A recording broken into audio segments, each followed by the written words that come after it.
नमस्कार दोस्तों, स्वागत है आपका ऑलराउंडर भाई यूट्यूब चैनल पर। मेरा नाम है सुनील कुमार और आज हम बनाने जा रहे हैं लर्न वीरे इन 3D मैक्स हिंदी ट्यूटोरियल का लेसन नंबर 3। तो टाइम ना वेस्ट करते हुए चलिए दोस्तों शुरू करते हैं और ओपन करते हैं 3D मैक्स 2014।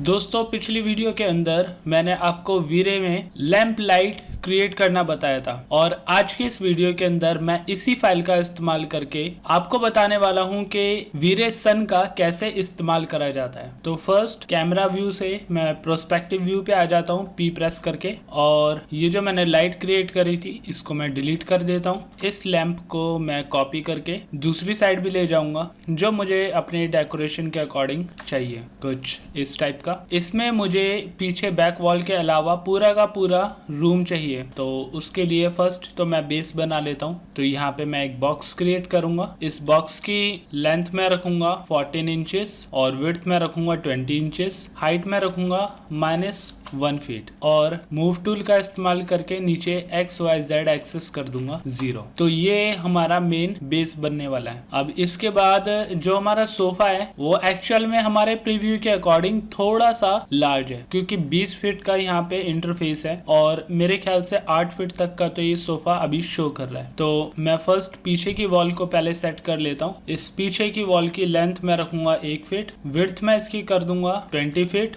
और हाइट कर दूंगा 10 फीट। तो ये हमारी फर्स्ट वॉल हो गई जो बैक साइड में आने वाली है। इसमें मैं स्नैप का इस्तेमाल करूंगा और मूव टूल की हेल्प से इसे पीछे सेट कर दूंगा बेस पर। इस वीरे प्लेन की मुझे रिक्वायरमेंट नहीं है। फ्रंट व्यू से पूरे के पूरे फर्नीचर को मैं सिलेक्ट कर लेता हूँ और इस कैमरे को और पीछे की वॉल को डीसिलेक्ट कर लूंगा। अब इसको मूव करके दूसरी साइड ले जाता हूँ और स्केल का इस्तेमाल करके थोड़ा सा छोटा कर दूंगा और मूव टूल का इस्तेमाल करके नीचे। अभी मैंने स्नैप ऑप्शन ऑफ कर दिया है ताकि अपने सोफे को परफेक्टली सेट रख सकूं। अब टॉप व्यू से इसे मैं वॉल के साथ लगा देता हूँ। ऐसे ही जो हमारा ये कॉर्नेक डिजाइन है इसको भी मैं हाइट में 4 इंचेस का ही रहने दूंगा, लेकिन विड्थ के अंदर मैं इसे कर दूंगा 20 फीट का। और इसके बाद स्नैप का इस्तेमाल करके यानी कि S प्रेस करके मैं इसके कॉर्नर को पीछे के बेस के साथ सेट कर दूंगा। तो ये हमारा पीछे का बैकग्राउंड तैयार हो चुका है। बट जैसे कि हम ये एक रूम की तरह बना रहे हैं तो यहाँ पे मुझे कुछ कॉलम्स की रिक्वायरमेंट पड़ेगी। तो मैं यहाँ पे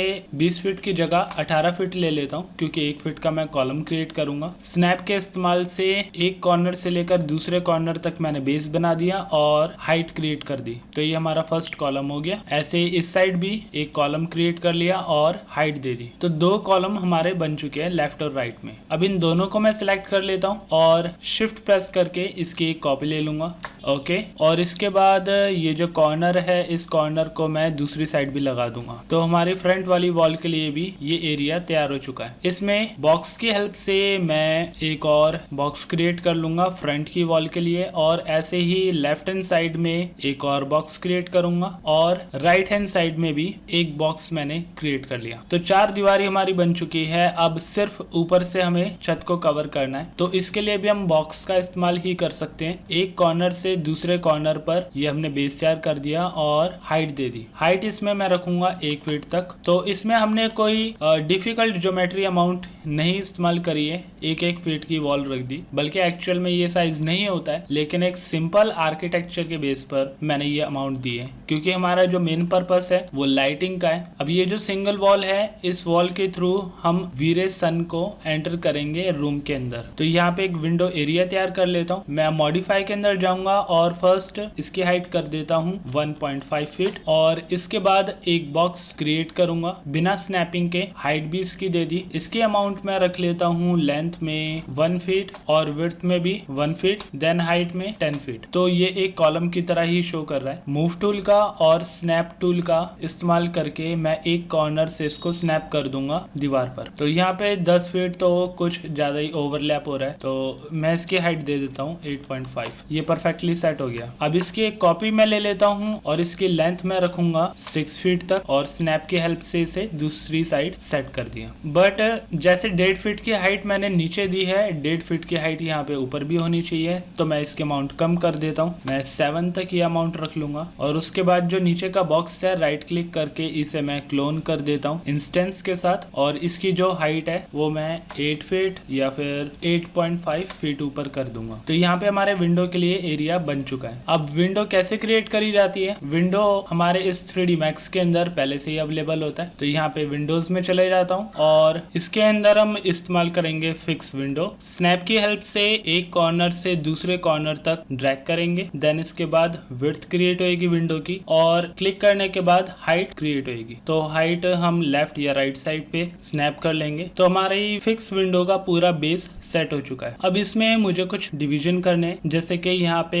पैनल हॉरिजॉन्टल दिया हुआ है, इसे 3/4 ये दे देता हूँ। देन यहाँ पे विड्थ का ऑप्शन है, विड्थ इसकी मैं कर देता हूँ 0 पॉइंट, ये तो बहुत ज्यादा हो गया, 0.1 या फिर 0.125, ये बेस ठीक है। तो हमारा जो मॉडल है वो कंप्लीट हो चुका है। अब इसके अंदर मटेरियल कैसे देना है, एम्प्रेस करते हैं और मटेरियल में आ जाएंगे। पिछले लेसन के अंदर मैंने आपको कुछ मटेरियल क्रिएट करना बताया था, उन्हीं मटेरियल्स को और आगे कंटिन्यू करने वाला हूँ। यहाँ पे एक वॉल पर मैंने रेड कलर क्रिएट करा था, लेकिन सभी वॉल्स पर हम रेड कलर नहीं देंगे। यहाँ पे न्यू मटेरियल मैं क्रिएट करूंगा, देन स्टैंडर्ड में वीरे, और यहाँ पे वीरे MTL पे क्लिक करके ओके कर दूंगा। देन डिफ्यूज कलर हम रखने वाले हैं 255 × 200/200, कुछ इस टाइप का पिंकिश कलर हमारा बन जाएगा। ओके करेंगे। देन इन बॉक्सेस को मैं सिलेक्ट कर लेता हूँ 1 by 1, इंक्लूडेड कॉलम्स सभी को हमने सिलेक्ट कर लिया और अप्लाई एंड शो। तो वॉल्स पे हमारा ये कलर हो चुका है। टॉप के लिए मैं ये व्हाइट कलर दे देता हूँ और इसमें जो ग्लॉसीनेस है, इसकी ग्लॉसीनेस 50 और 0.85 ये ओके। यहाँ पे जो वॉल के लिए रेड कलर दिया था, इस पे भी मैं हल्की सी रिफ्लेक्शन दूंगा, तो इसकी अमाउंट भी 50 कर देता हूँ। देन ग्लॉसीनेस 0.85, तो हमारी जो वॉल है वो भी ग्लो करेगी। ये रह गया हमारा पिंक कलर। अब विंडो पे हम कौन सा कलर देने वाले, यहाँ पे विंडो सेलेक्ट कर दी और चले जाता हूँ मैं वुड मटेरियल में ही, अप्लाई, और इसको मैं कर देता हूँ मॉडिफाई के अंदर जाकर UVW मैप, क्योंकि अभी जो हमारा वुड का टेक्सचर है वो शो नहीं कर रहा था। तो इसे बॉक्स के अंदर ले जाता हूँ और यहाँ पे अमाउंट दे देता हूँ एटलीस्ट 5/5/5। अब थोड़े साइड्स के अंदर टेक्सचर सही शो कर रहे हैं, इसको चाहे तो और छोटा कर देते हैं 2/2/2, तो और भी बारीक पैटर्न हमें मिल जाएगा। अब इसके बाद जो हमारा ग्लास मटेरियल है वो इन ग्लासेस पर हम देने वाले हैं, बट ग्लासेस को कैसे सिलेक्ट करना है, इसके लिए राइट क्लिक करके इसे कन्वर्ट टू एडिटेबल पॉली कर देंगे और एलिमेंट के अंदर जाकर सिलेक्ट करेंगे ये सरफेस। तो सरफेस सिलेक्ट करने के बाद यहाँ पे ग्लास मटेरियल हमने लिया हुआ है, अप्लाई और शो कर देंगे। लेकिन ग्लास मटेरियल के अंदर हमें एक ऑप्शन और ऑन करना पड़ेगा, क्योंकि हमारी जो लाइट है वो इसी ग्लास को क्रॉस करके जाएगी। लेकिन बाय डिफॉल्ट जो हम ग्लास क्रिएट करते हैं उसमें से लाइट क्रॉस नहीं होती है। इसके लिए सिंपल हमें एक ऑप्शन ऑन करना होता है जिसका नाम है इफेक्ट शैडो। ये अगर आपका ऑप्शन ऑन नहीं होगा तो लाइट बिल्कुल भी क्रॉस नहीं होएगी और आपके जो इंटीरियर है उसके अंदर लाइट नहीं शो करेगी। तो यहाँ पे ग्लास क्रिएट हो चुका है। अब जो लैंप है उस लैंप में से हम लाइट को डिलीट कर देते हैं, क्योंकि अब हम आउटडोर लाइट क्रिएट करने वाले हैं। वीरे सन के लिए मैं टॉप व्यू का इस्तेमाल कर लेता हूँ। यहाँ पे वीरे सन पे क्लिक करा और यहाँ से लेफ्ट से ड्रैग करके सेंटर में मूव कर दिया। इसमें एनवायरनमेंट क्रिएट करने का ऑप्शन आएगा जिसे मैं यस कर देता हूँ और अब लेफ्ट या फ्रंट व्यू से मैं मूव टूल का इस्तेमाल करके इसे कर दूंगा थोड़ा सा ऊपर मूव करने के बाद इसके पैरामीटर हम देख लेते हैं। यहाँ पे जो इंटेंसिटी मल्टीप्लायर है 1 वो ठीक रहेगी, बाकी अगर रिक्वायरमेंट पड़ी तो हम इसे कम या ज्यादा कर सकते हैं। इंटेंसिटी मल्टीप्लायर सन की पावर के लिए इस्तेमाल करा जाता है। साइज मल्टीप्लायर होता है शेडो को सॉफ्ट करने के लिए, तो इसकी शेडो को सॉफ्ट करने के लिए मैं यहाँ पे 8 या 6 अमाउंट दे देता हूँ। जितनी अमाउंट ज्यादा होगी उतनी सॉफ्ट शेडो क्रिएट होएगी। इसके अलावा जो बाकी के ऑप्शंस है उसको आपको चेंज करने की जरूरत नहीं है। अब सन तो हमारा क्रिएट हो चुका है, लेकिन ये लाइट सिर्फ विंडो के जरिए रूम में एंटर होएगी। रूम के अंदर उस लाइट को बाउंस कराने का काम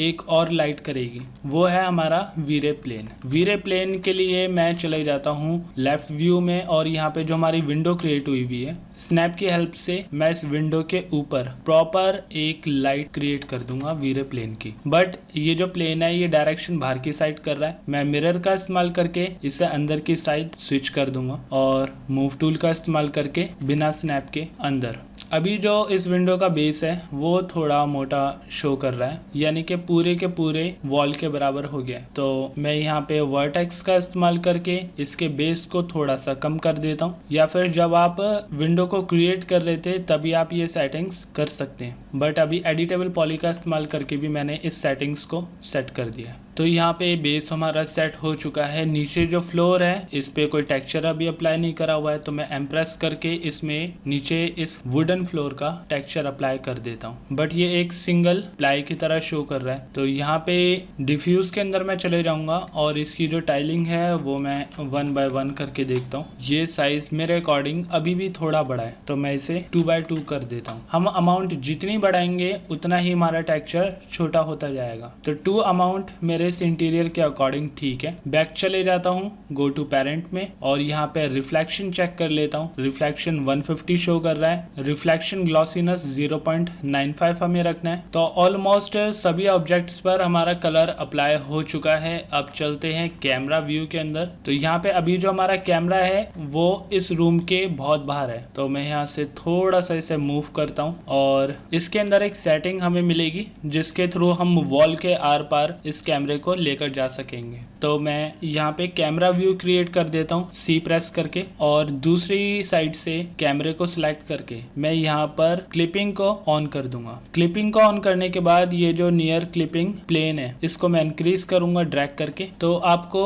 टॉप व्यू पे दिखाई देगा कि एक रेड कलर की लाइन यहाँ पे क्रिएट होनी स्टार्ट हो गई है। इसको इंक्रीज करेंगे और एक टाइम के बाद जो हमारी वॉल है वो पूरी की पूरी इनविजिबल हो जाएगी। कैमरे व्यू को लार्ज कर लेते हैं और कंट्रोल R का इस्तेमाल करके अपने कैमरे को रोटेट होता हुआ देख सकते हैं। तो अभी फिलहाल यहाँ पर जो फार क्लिपिंग प्लेन है उसकी लिमिट बहुत कम है, तो इसको मैं इंक्रीज कर देता हूँ ताकि और दूर तक का ये प्लेन हम सेट कर सके। तो अपने अकॉर्डिंग हमें एंगल यहाँ पे सेट करना होगा जिसमें पीछे की विंडो भी दिखाई दे और हमारा ये जो लैंप है ये भी शो करे। तो कैमरा तो हमारा सिलेक्टेड है। मॉडिफाई के अंदर गए हुए हम और यहाँ पर टॉप पर एक और ऑप्शन आपको मिलेगा, वो है फिल्म गेट का। इसको अगर मैं इंक्रीज और डिक्रीज करूंगा तो मैं अपने कैमरे को जूम इन जूम आउट कर पा रहा हूं। तो क्लिपिंग और बाकी सब सेटिंग्स करने के बाद अब लास्ट कैमरे के अंदर मैं एक सेटिंग देने वाला हूं, और वो सेटिंग है फर्स्ट F नंबर जो कि 4 होनी चाहिए। दूसरा इसके अंदर शटर स्पीड 100 हम रखेंगे। फिल्म ISO 300 तक रखेंगे और इसके बाद वाइट बैलेंस हम करेंगे टेम्परेचर में 3000 तक। तो ये सारी सेटिंग्स पहले से अवेलेबल नहीं होती है, ये चेंजेस आपको खुद करने होंगे। और इसके बाद रेंडर सेटअप में चले जाते हैं। F10 प्रेस करेंगे या फिर इस सिंबल पे क्लिक करेंगे तो रेंडर सेटअप के अंदर आ जाएंगे। यहाँ पे फर्स्ट फेस 2 साइडेड हम ऑन कर देंगे। वीरे के अंदर जाएंगे और यहाँ पर इमेज सैम्पलर में आपका अडेप्टिव ऑन होना चाहिए। इसके बाद ग्लोबल स्विच देख लेते हैं। ग्लोबल स्विच भी आपका ऑन होना चाहिए। ग्लोबल DMC में कोई चेंजेस नहीं। कलर मैपिंग के अंदर चले जाएंगे। यहाँ पर टाइप हम रखेंगे एक्सपोनेंशियल, देन ऑफ GI में चले जाते हैं। यहाँ पर आपका GI यानी कि ग्लोबल इल्यूमिनेशन ऑन होना चाहिए। देन यहाँ पे सेकेंडरी इंजन हम रखेंगे light catch on. Current preset के अंदर आपको लो क्वालिटी ही रखनी होगी। यहाँ पे जो सब डिवीजन है वो मैं कर देता हूँ 15 by 35। लाइट कैच देख लेते हैं। यहाँ पे भी जो सब डिवीजन अमाउंट है वो आपकी 1000 तक हो सकती है, लेकिन हम 500 तक इसे रखेंगे। सेटिंग्स के अंदर चले जाते हैं। यहाँ पर आपको बाय डिफॉल्ट जो लिमिट है वो 3000 4000 तक मिलेगी, लेकिन जैसे मेरे सिस्टम की जो रैम है वो 8 GB तक है, तो मैं 7000 MB तक इसमें अपनी लिमिट को सेट कर सकता हूँ। अगर आपके सिस्टम में 4 GB रैम लगी हुई है तो आप 4000 अमाउंट तक यहाँ पे सेट करोगे, और अगर 2 GB रैम है तो आप 2000 से भी कम अमाउंट इसमें सेट करोगे। तो ये आपके सिस्टम पर ज़्यादा लोड नहीं क्रिएट करेगा। तो सारी सेटिंग्स हम यहाँ पे सेट कर चुके हैं। HD TV 1920 by 1080 हम यूज़ कर रहे हैं। लास्ट जो हमने वीरे प्लेन यहाँ पे क्रिएट करा था उस वीरे प्लेन की सेटिंग में चले जाएंगे। यहाँ पर फर्स्ट इनविजिबल हम ऑन कर देते हैं ताकि ये प्लेन हमारा बिल्कुल भी विजिबल ना हो। दूसरा यहाँ पर स्काई लाइट पोर्टल यूज करेंगे जिससे कि ये जो लाइट है वो बिल्कुल भी वर्क करना बंद कर देगी, और जो हमारा वीरे सन है उसकी लाइट को अंदर बाउंस करने के लिए इस ऑप्शन का इस्तेमाल करा जाएगा। तो अब रेंडर कर लेते हैं F9 से या फिर रेंडर सेटअप के जरिए। तो अभी के लिए दोस्तों सिर्फ इतना ही। आई होप दोस्तों आपको मेरी ये वीडियो पसंद आई होगी। अगर पसंद आई तो इस वीडियो को लाइक करें, शेयर करें, कमेंट करें और अगर आपने अभी तक मेरा चैनल सब्सक्राइब नहीं करा है तो सब्सक्राइब करें और प्रेस करें साथ में बने बेल आइकन को, ताकि टाइम टू टाइम होने वाले अपडेट आपके पास पहुँचे सबसे पहले। तो मिलते हैं दोस्तों अगली वीडियो में।